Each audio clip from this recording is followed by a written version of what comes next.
Welcome to the Teach Better Talk podcast, your official podcast for the Teach Better Podcast Network, the hub for all things education, brought to you by teachbetter.com. The Teach Better Talk podcast is committed to answering your burning questions through a variety of lenses and bringing new offers to you and your colleagues to help you thrive throughout the school year. My name is Ray Hewart, and we love your questions here on the pod. If you have any questions that you'd love us to consider as topics for future episodes, please share them with us by emailing info@teachbetter.com.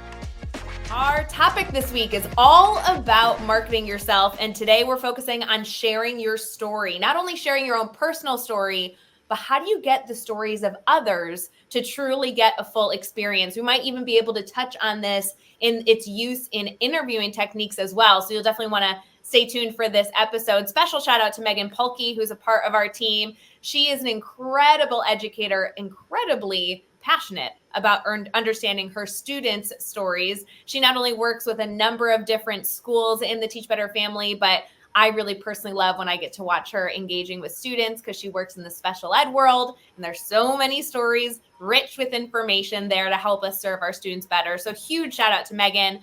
I have to tell you, friends, our guest today is somebody who I have seen as a mentor my entire career. This is one of my favorite educators that exists on the planet.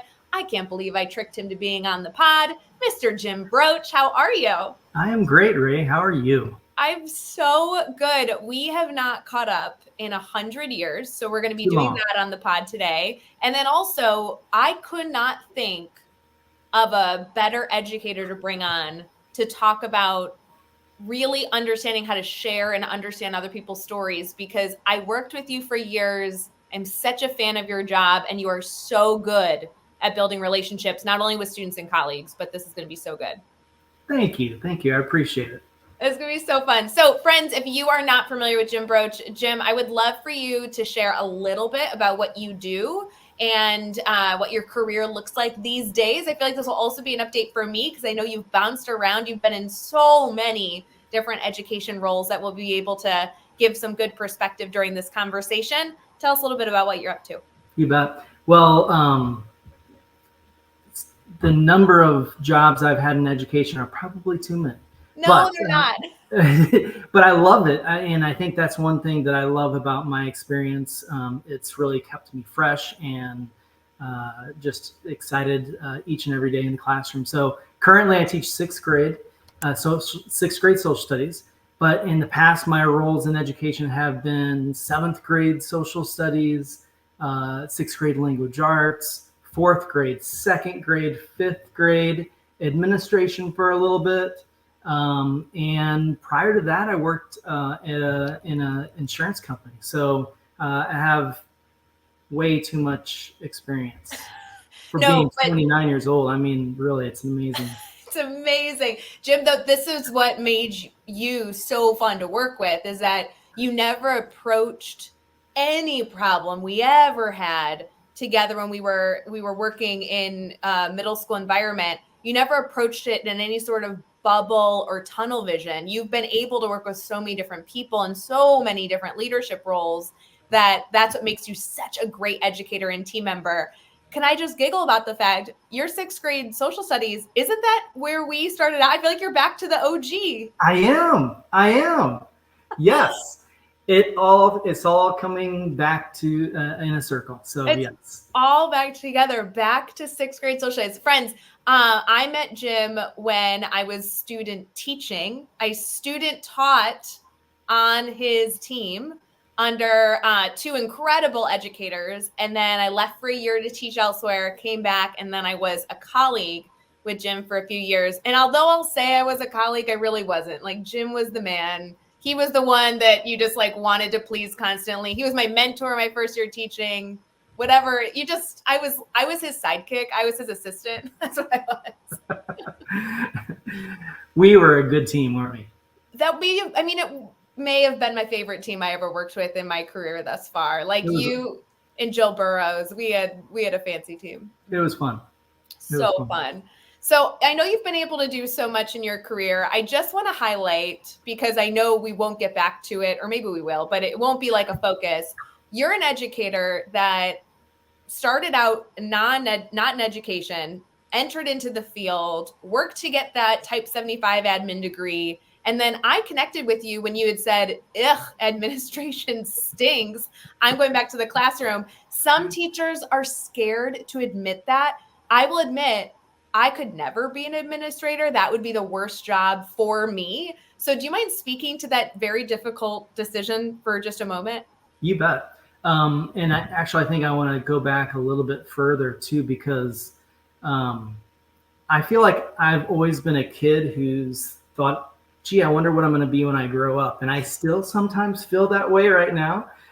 So you never know what the future holds. But my career in education started when I was working at State Farm Insurance, and I had worked there for 3 years. And my wife, Rachel, she said one day, why are you so quiet and mellow on Sundays? You're not saying anything. You're kind of to yourself.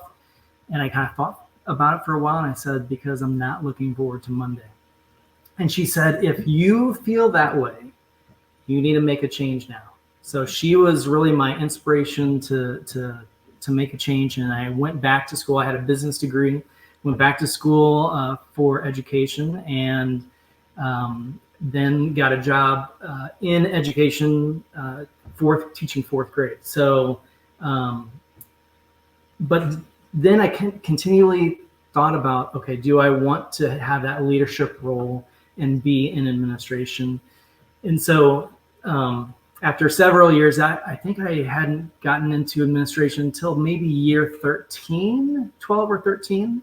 And so it wasn't something that I did in a whim, but decided to get into administration. And I'll be honest, I still remember sitting in the office and thinking to myself, uh-oh, I think I might have made a mistake. And I'm sitting there with paperwork and files and thinking, I don't know if this is for me. And it was very early on, but I just tried to stick it out a little bit longer. But I finally came to that realization once again. I didn't want to get back to that place on Sunday afternoon, dreading Monday. So I decided to go back in the classroom, and I was delighted that I did. I think even since I've been back in the classroom, I still try to look for things that motivate me and encourage me to think a little bit different, do something a little bit different. And so even since I've been back to the classroom, I was 6th grade social studies, 6th grade language arts, 5th grade, and now I'm back to 6th grade. So I think that helps me stay fresh and just stay really focused and energized about it. Well, and that's so bias. I'm totally biased because I didn't work with you until after your administrative journey, and I don't know where I'd be in my life if I was not connected to you. I learned so much, and I've grown.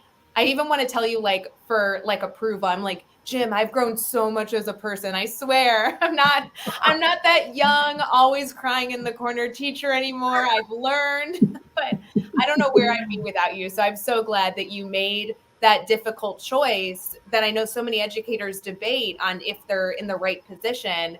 The impact I know that you've made, even just in my own reflection on my own life, I know is huge. So I'm so glad you did. Another thing you've done that I know is very scary, so I want to highlight it early on in the episode, is you've changed grade levels, changed subject areas, and changed buildings within the district. That is so spooky for educators to do. It is. It really is. And I think so many times you don't know how good you have it until you don't have it anymore. And I have, in my experience, had certain situations that were really perfect for me. Like, for example, right now, I feel like it's a perfect situation. I'm delighted with the school. I'm at Chittix Junior High School. I'm delighted with my team. I'm delighted with the content. I get to teach social studies and language arts. I'm delighted with the amount of time I get to spend with the kids. And so it seems like it's a perfect situation. But you kind of don't realize that until you're in another situation. And it's just really enlightening. And you think, okay, I'll give you one quick example. I for a while taught just language arts. I was going to say this was going to be the example I brought up. Good. Yes. Because I was in that same boat where I taught just math.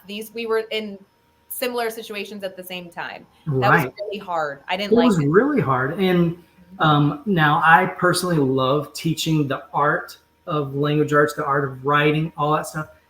Grading 125 sixth grade essays, they did not pay me enough. Yeah. They did not pay me enough.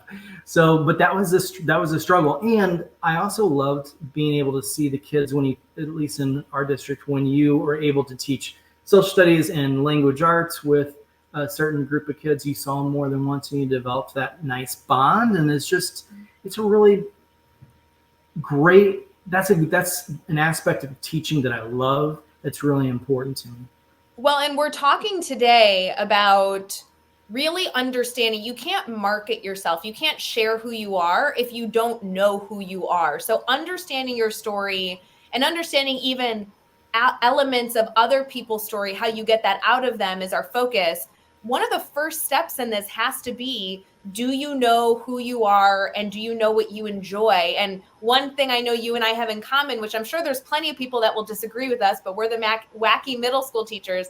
I like teaching more than one subject because then I get to see a group of students more frequently throughout the day. When I was teaching 5 math classes, for example, I saw 5 different group of students versus you're saying social studies and language arts, you're seeing at least 2 groups, twice, which Absolutely. Really allowed for that relationship.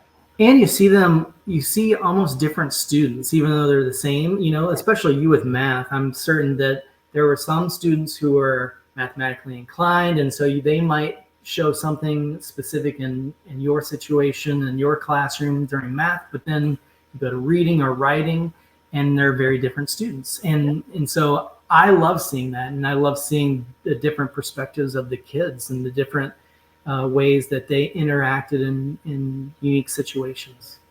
I think that's maybe the first step as we start our week off talking about marketing yourself. The first step has to be understanding who we're marketing, what we're trying to share. You can't walk into an interview and be prepared if you don't know who you are, what you want, and what you are an expert in, or what weaknesses you have. And maybe that's the first element of this. It sounds like, Jim, you have kind of discovered that not only through, I'm sure, the self-reflection and amazing conversations you have with your amazing wife, Rachel, but also through trying things and saying, nah, not for me. Like, it's kind of both environments have taught you about you. Absolutely. And I think part of that, going back to my origin story, if you will, with getting into education, is reflecting on that. Like and everyone's got an origin story. Like, for example, I love your origin story with teaching math. Yeah. I still remember it. And when you really delve into being intentional about what you're doing, it helps. And that intentionality comes from your motivations, your mission, your vision for what you want to do in the position. So I think that origin story is really important. I would love to encourage our listeners here to maybe think about your origin story. How did you get here? What are things you enjoy? What are things that you want to continue to have in your life? I know that will be kind of the pillars, the foundation of what we get moving forward. Jim, before we transition here into our key question, we got to talk about Uber drivers. I hear that you have a theory here, and I want our community to reflect on which bucket they fall into. All right. So I want you to think about, and I want you to answer this too, Ray. Are you a person who has a conversation with your Uber driver, or do you leave them alone and let them drive you safely from one place to another? And I'll tell you from my vantage point, much to my wife's chagrin, every time we get into an Uber, she's like, oh boy, you're going to have spark a conversation. You just have to do it. And I am in that camp. And there's a reason why. I'll tell you in a little bit, but I'm curious, what are you? I am for sure an Uber driver talker. I love it. I almost equate this. My mom and I joke about it. I'm also somebody who sits down on an airplane and I kind of want to know who's sitting next to me. I won't be annoying. If it's a 5-hour flight, I won't like hold you to a 5-hour conversation. But when that person sits down, girl, boy, old, like it doesn't matter. I'm like, hey, how are you? Where are you going? Where are you traveling? Is this for business or pleasure? People hate those people. I might be in that camp for the airline, but Uber, I'm with you. I'm talking. It was fascinating because last year I was in Madison, Wisconsin, and so going to dinner and get into our Uber, and a gentleman. I usually just, how long have you been Ubering? Where are you from? Are you originally from here? And he wasn't originally from Madison, Wisconsin. He was from Baghdad, Iraq. He was literally from halfway across the world. And he talked about him growing up under Saddam Hussein. Like, his story was fascinating. And I kind of didn't want to get out of the Uber. I kind of want to say, can you take us around the block a couple more times? One more loop.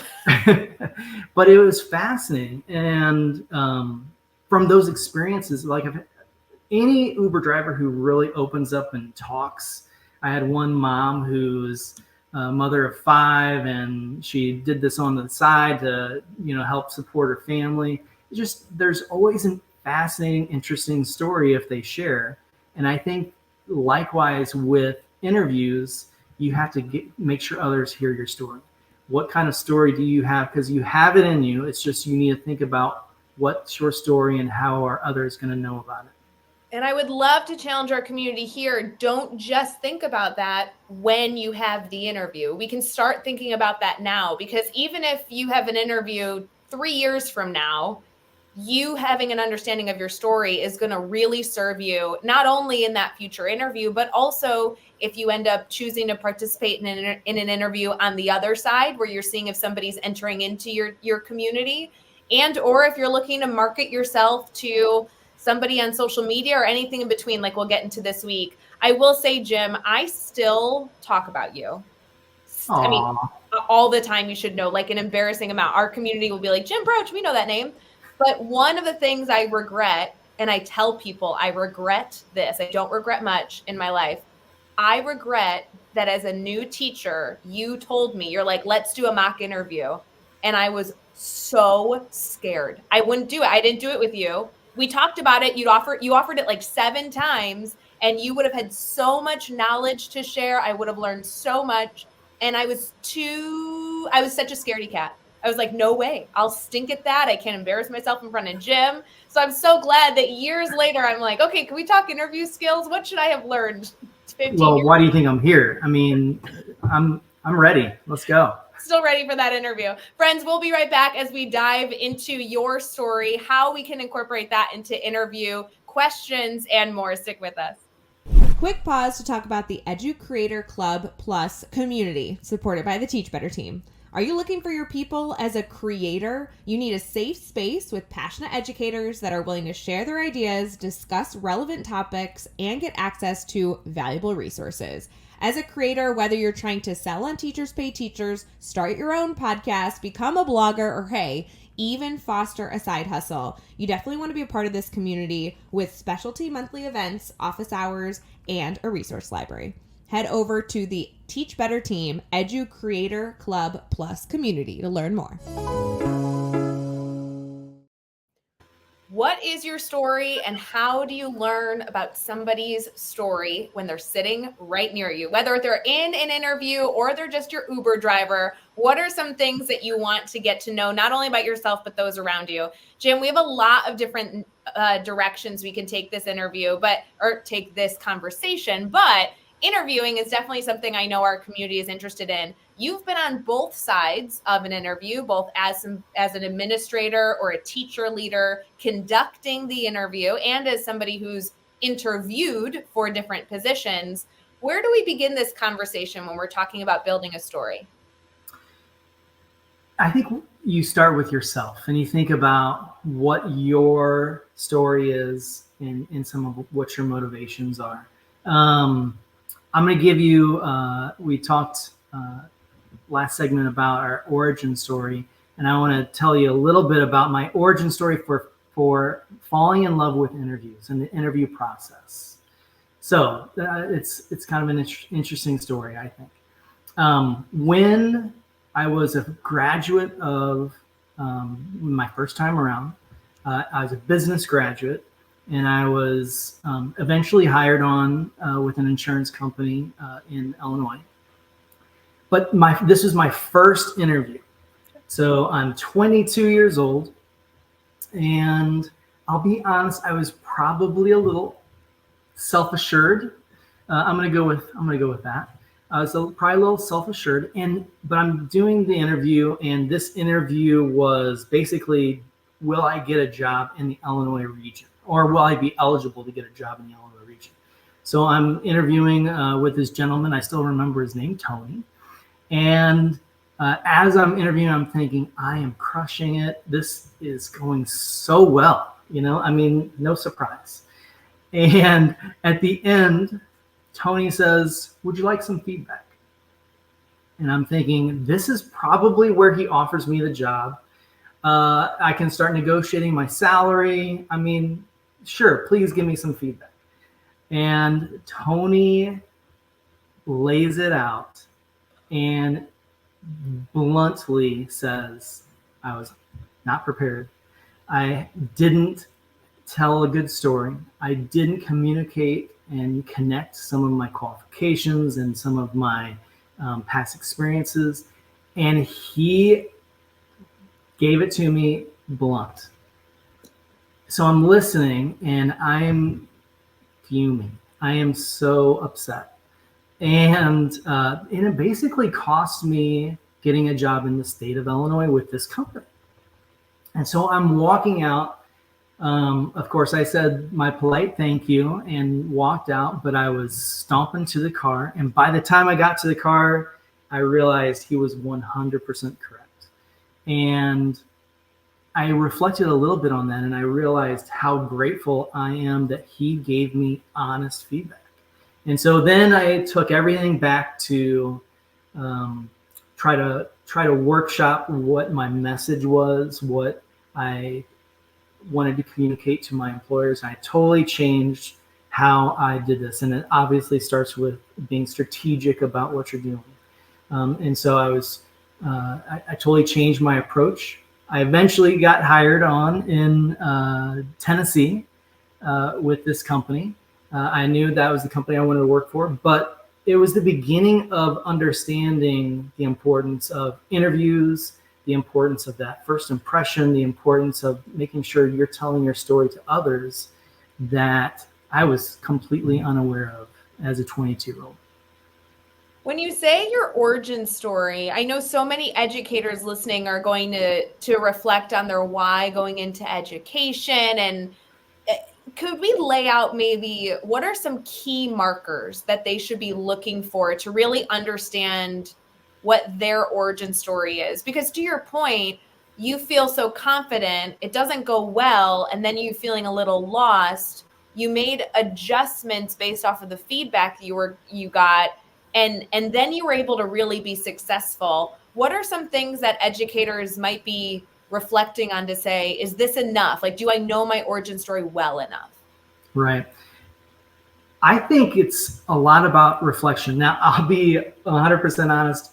I'm not the most reflective kind of guy. I'm not a journaler. I am not any of that. But wait, I'm interrupting you. I completely disagree, Jim. You are so fun to work with because I feel like you are constantly reflecting, but you can be like shoo on like, I don't write it down. I feel like you're a thinker. You're a thinker. I am. And usually about 3 a.m. seems to be like really my prime moments for that deep thought.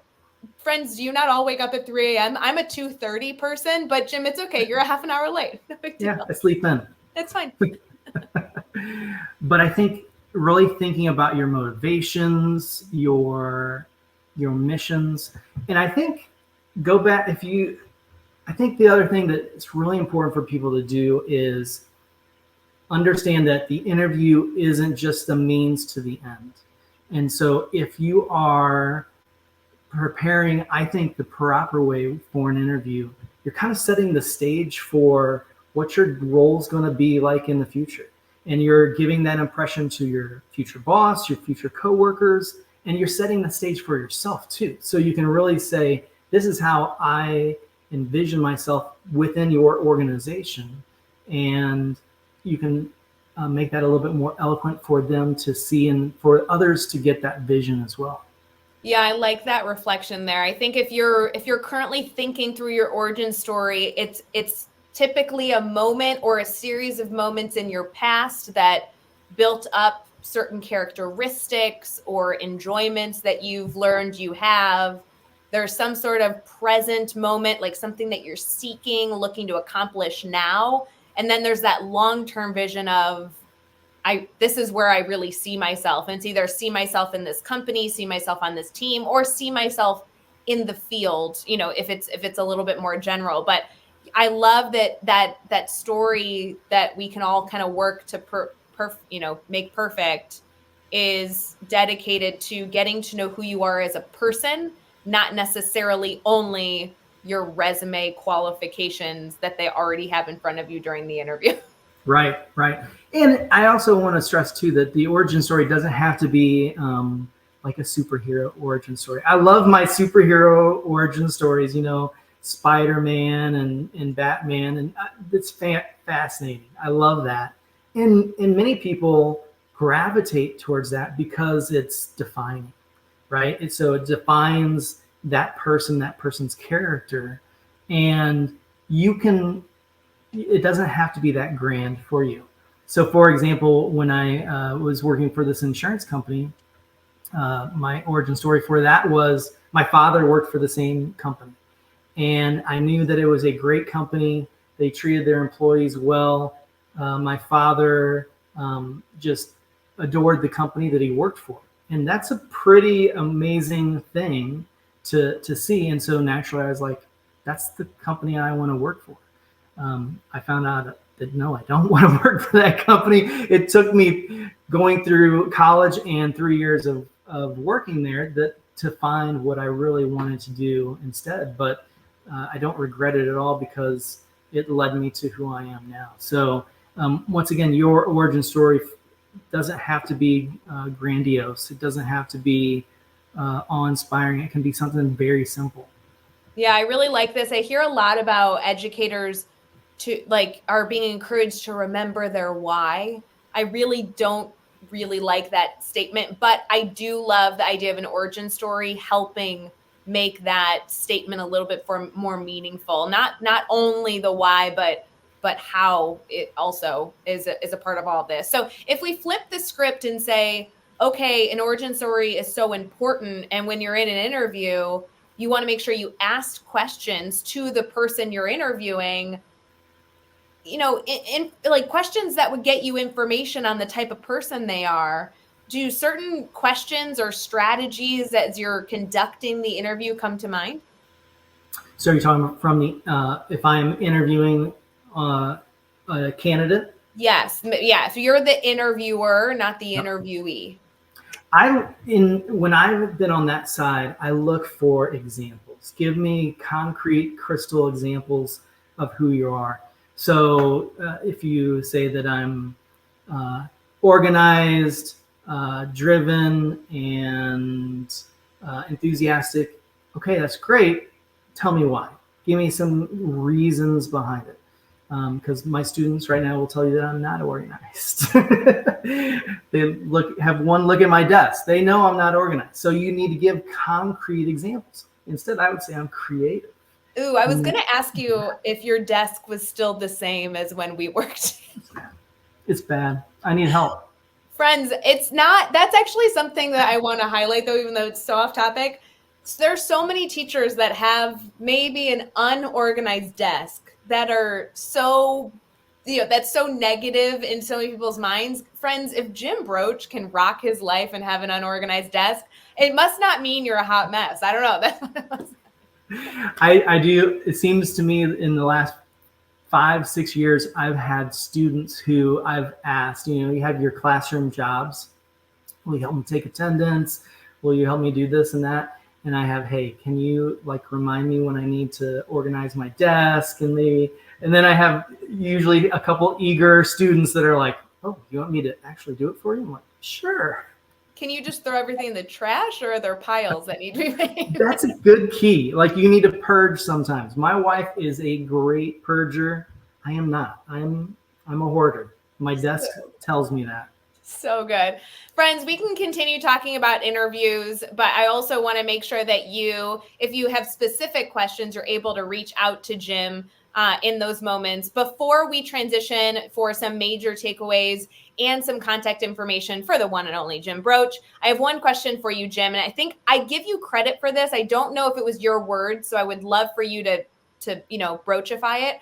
But I believe it was you in my life who shared with me that in an interview, when I'm answering a question, I should always strive to answer the question by sharing a story of when I've done that, which really goes perfectly hand in hand with what you just shared about needing examples and a story, putting those together kind of in every answer. Is that still something that you agree with and hold on to as far as answering questions? Absolutely. I think the relation that you can make between your characteristics and the reason you're like that. For example, I'll give you another one that also shows that I'm not the most organized, but it's intentional. So I know there are some teachers and it works for them, but I do not have a lesson plan that I book, that day 23, I'm on this lesson. I do not do that. I keep it all digitally, and if I need to go back and reference it, I can. I most times do not, but it's intentional. It's intentional because I know that my kids this year are unique compared to last year, and that process of working through the activities we're going to do, the standards we're going to hit, all are, I think, supersede any organization that came last year. So it's going to be a different type of organization. It's going to be a different type of methods and activities that we do compared to last year. So I think that intentionality of how you do things is very important. Well, and I will say, Jim, I don't know that I ever reflected or was able to reflect while we worked together day to day, but now for sure, I think you were, if I was to identify a teacher that was the most mastery focused, you were the most mastery focused teacher that I connected to early on in my career, because your mindset was always like, well, we can't move on until they understand it. And at that time, early in my career, I was like, what do you mean the lesson plan says tomorrow is on the next topic? And you'd be like, well, we're not done yet. And now, literally, that being my entire life that I work on mastery work, I think it's so interesting that I was exposed to it so early on, and I didn't even know what that meant. And you were doing it all along. More things I learned from you.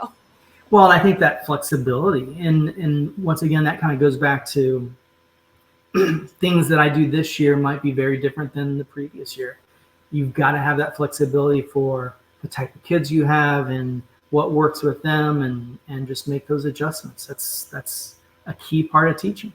So fun. Friends, we could talk on this forever, but we got to get moving. We're getting into major takeaways for those reminders for those of you who maybe multitask during this episode, wanting to make sure you are really, really solid and walking away with some key highlights. And also, we're going to share some contact information. Stick with us.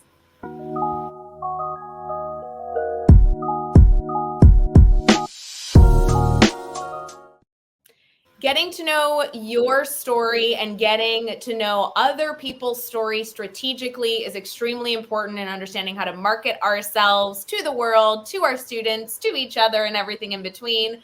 We're going to highlight some key takeaways from this conversation. Jim, if you had to reflect on a key takeaway that you hope educators listening can take away from the pod, what would be one key takeaway you hope that they can leave with? You can't just say one. Okay, I really meant like three. Go ahead, go with three. Do whatever you want. You're the boss. I can't even believe I'm here. So it was interesting because when I found out I was going to talk to you about this, I started trying to organize my thoughts. And these are all things that I've done for a number of years, but I wasn't able to really crystallize it and put order and design to it. And so I actually came up with a little acronym to help you with your interviewing. And it's called the STORY method. So STORY, STORY. And so strategize. You really, to start off, you have to strategize and think about what research that you need to get in advance, how you're going to prepare, how you're going to plan for the interview, how you have a vision for this situation and this job position. Transmission. So it doesn't matter how unbelievable your words are. If the transmission is lost, then you're going to have a hard time communicating effectively to your employer. You're going to have a hard time communicating effectively to your kids. So think about that transmission. And I think the biggest key with the transmission is just to practice and put yourself in uncomfortable situations. I have a son, a little update. My son is 23, and Ray, he just finished teaching on the south side of Chicago, his first year, 5th grade. Woo! No, isn't that awesome? I love it. But he was talking about his experience. I was talking with him about his experience, and he did lots of practice interviews and was ready.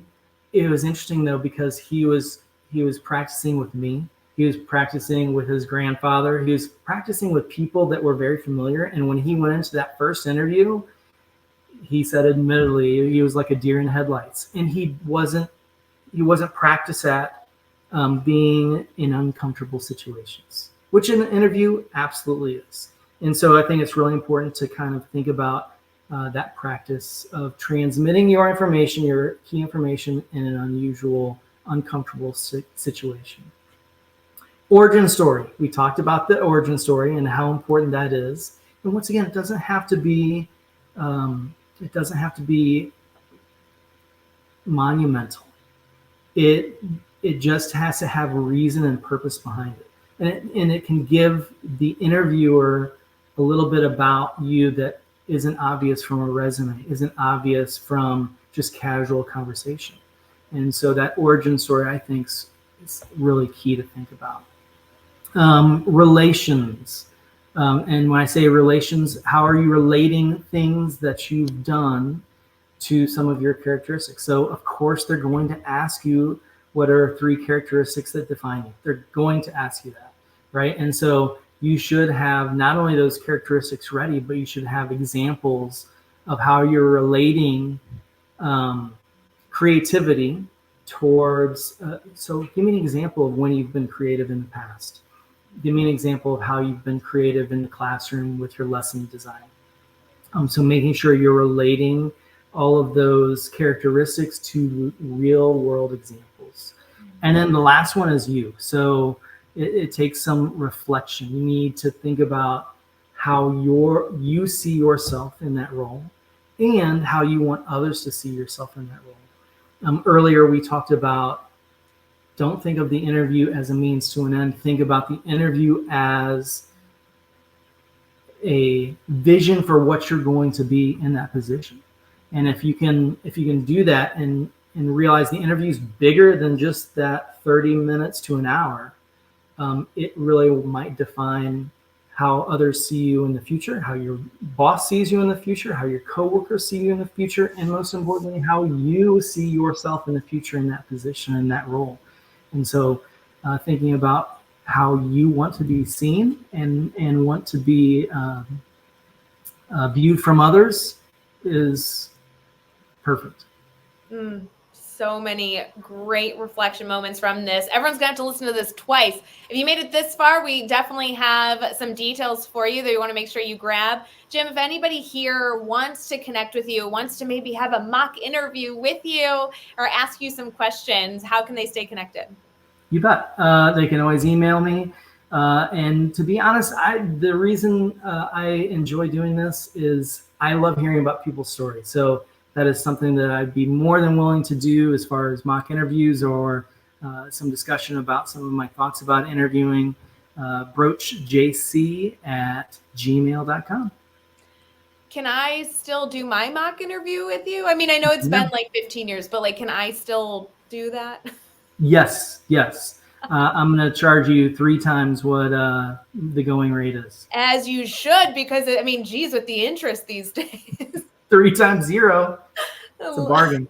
There you go. It's a bargain. If you made it this far in the episode, we would really appreciate you writing a review, sharing this podcast with your friends and colleagues, and of course, subscribing. We always love being able to bring on guests and discuss key questions. So thank you so much for being here. Jim, thank you so much for being a part of today's episode on Teach Better Talk. I always love catching up with you. Thank you. It was wonderful catching up with you.